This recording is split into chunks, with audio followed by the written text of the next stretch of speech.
Bonjour et bienvenue dans ce nouvel épisode de la Minute Calva, dans lequel nous allons nous pencher sur un des piliers de la sécurité des soins, la culture de sécurité. Tout d'abord, qu'est-ce que la culture de sécurité? C'est un concept qui vous accompagne dans votre pratique au quotidien et que l'on peut définir comme un ensemble de manières de faire et de penser, partagées et transmises au sein de votre collectif de travail, qui contribuent à la sécurité des soins, ainsi qu'à votre qualité de vie au travail. Si les comportements sont visibles et peuvent être facilement évalués au travers d'audits sur le terrain, croyances et valeurs partagées qui conditionnent la manière d'agir constituent la partie invisible de la culture de sécurité et est donc plus difficile à apprécier. Mais d'ailleurs, pourquoi chercher à la mesurer? En établissement de santé, comme dans toute organisation en lien avec le domaine du soin, on cherche en continu à améliorer la sécurité des patients. La culture de sécurité est un élément incontournable à prendre en compte avant de mener des actions en faveur de l'amélioration de la qualité et de la sécurité des soins. Et on ne peut améliorer que ce que l'on évalue. La mesure de cette partie immergée de l'iceberg est plus difficile, mais pas impossible.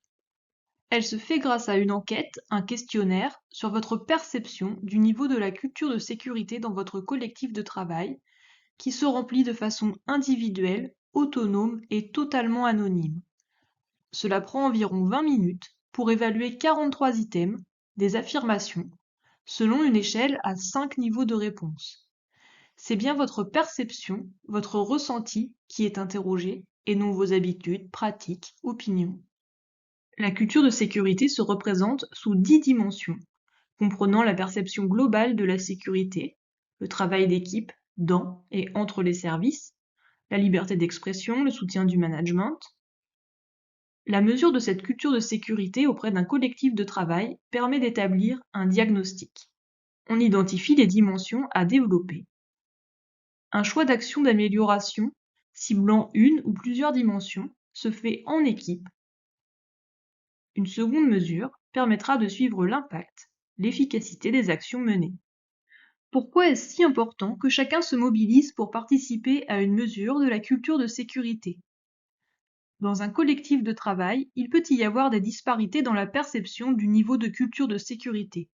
Donc plus vous serez nombreux à répondre, plus les résultats seront représentatifs du ressenti du groupe, et plus les actions que vous déciderez de mettre en place seront pertinentes pour améliorer vos pratiques et la sécurité des soins. D'ailleurs, on considère qu'il faut un taux de participation d'au moins 60% pour que les résultats soient représentatifs du ressenti des professionnels.